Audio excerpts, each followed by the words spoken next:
퇴직 후에 가장 많이 듣는 말이 있습니다. 이제는 편하게 쉬어야 할 나이라고. 하지만 정작 당사자들의 마음은 편하지 않습니다. 연금만으로는 생활비가 턱없이 부족하고 생각보다 의료비와 생활비는 계속 늘어나고 있습니다. 그래서 많은 분들이 퇴직 후에도 매달 안정적인 돈이 들어올 방법을 찾게 됩니다. 오늘은 퇴직 후에도 이렇게만 해도 매달 돈이 들어오는 실제 사례와 방법들을 이야기해 보려고 합니다. 누군가는 이미 하고 있고 누군가는 시작할까 말까 망설이고 있는 시니어 부업 이야기입니다. 첫 번째 사례입니다. 서울에 사는 박 선생님은 30년 가까이 회사 생활을 하다가 예정대로 정년 퇴직을 했습니다. 처음에는 한두 달 동안 자유로운 시간이 너무 행복했지만 이내 현실적인 고민이 밀려왔습니다. 연금만으로는 생활비가 빠듯하고 손주들에게 작은 선물 하나 사주려 해도 주머니 사정이 여유롭지 않았습니다. 그러던 중 동네 도서관에서 진행하는 컴퓨터 기초교육에 참여하면서 스스로의 가능성을 발견했습니다. 인터넷 서점에 중고책을 판매하는 부업을 시작한 것입니다. 집안에 쌓여있던 책들을 정리하면서 시작했는데 꾸준히 하다 보니 매달 일정한 수익이 생기기 시작했습니다. 박 선생님은 말합니다. 큰 돈은 아니지만 매달 용돈처럼 들어오니 마음의 안정이 생겼다고. 무엇보다 손수 번 돈으로 손주들에게 간식을 사줄 때 보람과 즐거움이 크다고 말합니다. 두 번째 사례입니다. 전남에 거주하는 김 여사는 평생을 전업주부로 살았습니다. 퇴직이라고 말할 자리는 없었지만 남편이 퇴직한 뒤부터 생활비 부담이 커졌습니다. 그러던 중 이웃이 알려준 정보로 손재주를 살려 뜨개질 소품을 만들어 온라인 마켓에 판매하기 시작했습니다. 처음에는 주변 사람들에게만 팔리던 것이 입소문을 타면서 조금씩 매출이 늘어나더니 이제는 매달 꾸준히 주문이 들어옵니다. 김 여사는 말합니다.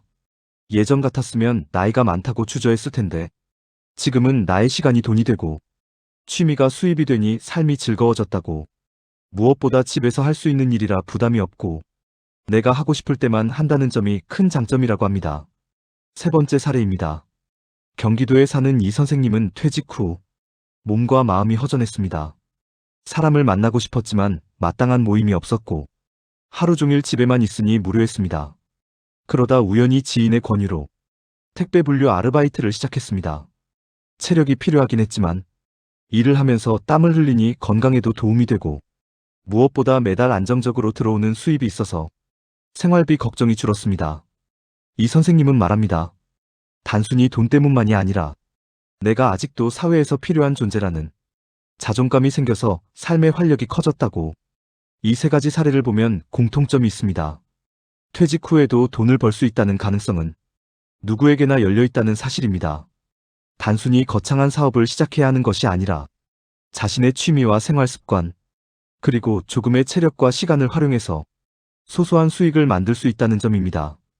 그렇다면 어떻게 시작하면 좋을까요? 첫째는 내가 잘할 수 있는 것, 혹은 좋아하는 것을 찾는 것입니다. 책 정리하기를 좋아한다면 중고 거래를 활용할 수 있고, 손재주가 있다면 공예품이나 소품 제작을 할 수 있습니다. 말을 잘한다면 유튜브나 온라인 강의도 가능하고, 사람을 돕는 것을 좋아한다면 돌봄 활동이나 간단한 봉사와 아르바이트를 통해 소득과 보람을 함께 얻을 수 있습니다. 둘째는 너무 큰 돈을 기대하지 않는 것입니다. 부업은 말 그대로 생활을 보완하는 수단입니다. 처음부터 한 달에 큰 돈을 벌겠다는 욕심보다는 매달 소소하게라도 일정한 수익이 생기면 그 자체가 큰 힘이 됩니다. 심리적인 안정이 생기고 내가 스스로 벌어들인 수입이라는 자부심이 생활의 질을 높여줍니다. 셋째는 디지털 활용에 도전하는 것입니다. 예전에는 부업이라 하면 오프라인 일을 떠올렸지만 지금은 인터넷과 스마트폰만 있으면 누구나 쉽게 시작할 수 있는 일이 많습니다.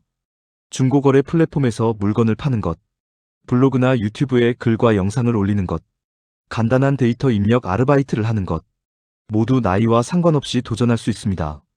처음에는 낯설지만 한두 번 시도하다 보면 금세 익숙해지고 새로운 세상과 소통하는 즐거움도 얻게 됩니다.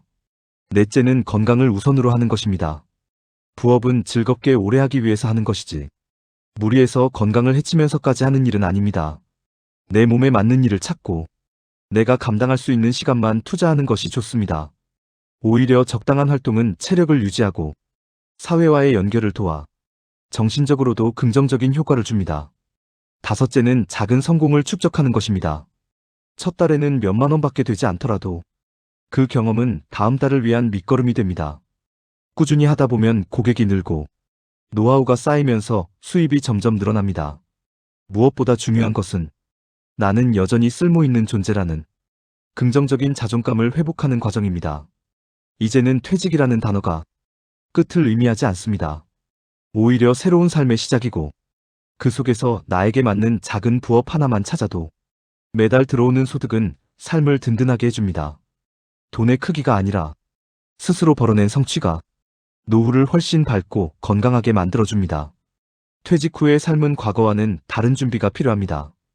단순히 은퇴했다고 해서 모든 것이 끝나는 것이 아니라 새로운 생활을 어떻게 꾸려가느냐에 따라 노후의 질은 완전히 달라집니다. 오늘은 전문가의 시각으로 퇴직 후에도 꾸준히 돈이 들어오도록 만드는 구체적인 전략을 이야기해 보겠습니다. 첫 번째 전략은 생활비 구조를 재설계하는 것입니다. 대부분의 가정은 퇴직 전과 같은 수준의 소비를 유지하려 하지만 실제로는 소득이 크게 줄어드는 시기이기 때문에 지출을 줄이는 것이 안정적인 노후 재정 관리의 출발점이 됩니다. 지출 항목을 세밀하게 나누어 불필요한 소비를 줄이고 정기적으로 나가는 고정비를 점검하는 것이 필요합니다. 특히 통신비와 보험료 같은 비용은 한번 점검만 해도 큰 차이를 만들 수 있습니다.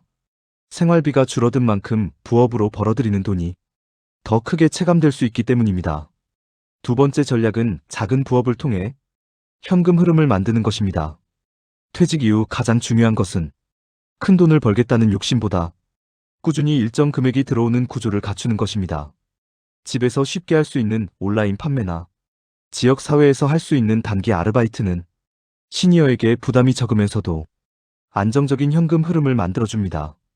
예를 들어 집안에서 필요 없는 물건을 정리하는 것에서 시작해 온라인 중고 거래를 활용하면 처음에는 단순한 정리지만 점점 노하우가 쌓이면서 매달 일정한 수익으로 이어질 수 있습니다. 중요한 것은 크고 거창하게 시작하지 않아도 된다는 점입니다. 세 번째 전략은 디지털 활용 능력을 높이는 것입니다. 많은 분들이 나이가 들수록 새로운 기술을 배우는데 두려움을 느끼지만 지금 시대의 부업은 디지털을 기반으로 하기 때문에 스마트폰과 인터넷을 조금만 익혀도 가능성이 훨씬 넓어집니다. 스마트폰을 통해 송금하는 방법이나 온라인 쇼핑몰에 물건을 올리는 방법만 알아도 생활이 훨씬 편리해지고 돈을 벌 기회도 많아집니다. 처음에는 어렵게 느껴지지만 무료 교육 프로그램이나 동네 주민센터 강좌를 통해 천천히 배우다 보면 금세 익숙해질 수 있습니다. 네 번째 전략은 건강을 기반으로 한 활동입니다. 부업은 돈만 벌기 위한 수단이 아니라 몸과 마음의 건강을 지켜주는 활동이 되어야 합니다. 예를 들어 가벼운 배달 아르바이트나 산책하면서 하는 전단 배포 같은 활동은 건강을 해치지 않으면서도 생활비에 도움이 되는 일을 제공합니다. 또한 이런 활동을 통해 밖에 나가 사람을 만나고 사회와 연결되어 있다는 감각을 얻는 것은 정신적인 안정에도 큰 도움이 됩니다. 다섯 번째 전략은 소득원을 분산하는 것입니다. 한 가지 일에만 의존하기보다는 작은 수익원 여러 개를 동시에 운영하는 것이 좋습니다.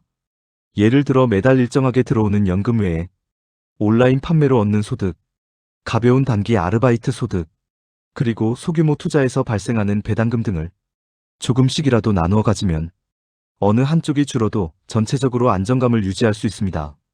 이러한 분산은 불안감을 줄이고 예상치 못한 상황에도 대비할 수 있는 힘을 줍니다.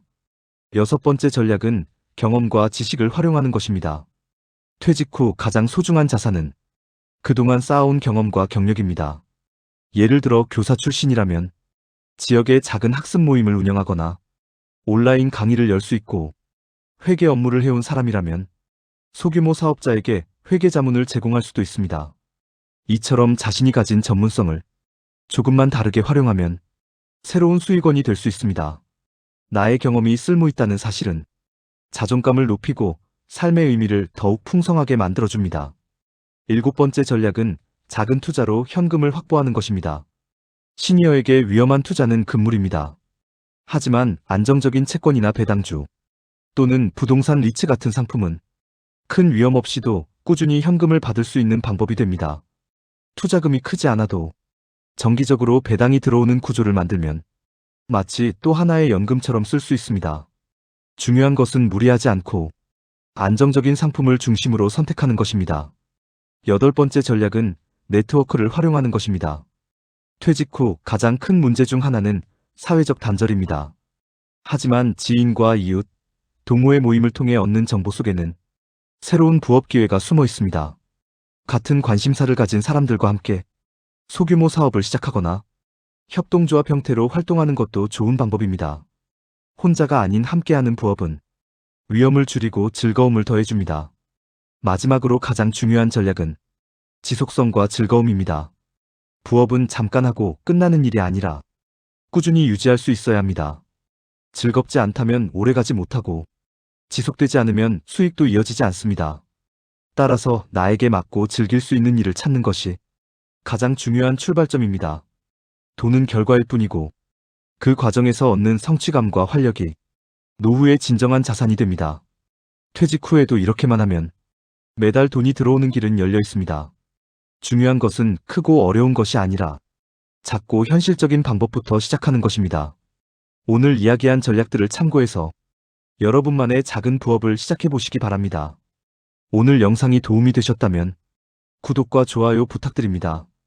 그리고 여러분은 퇴직 후 어떤 부업을 해보고 싶으신지 혹은 이미 하고 계신 일이 있다면 댓글로 함께 나눠주시면 좋겠습니다. 여러분의 경험이 다른 분들에게도 큰 도움이 될 수 있습니다.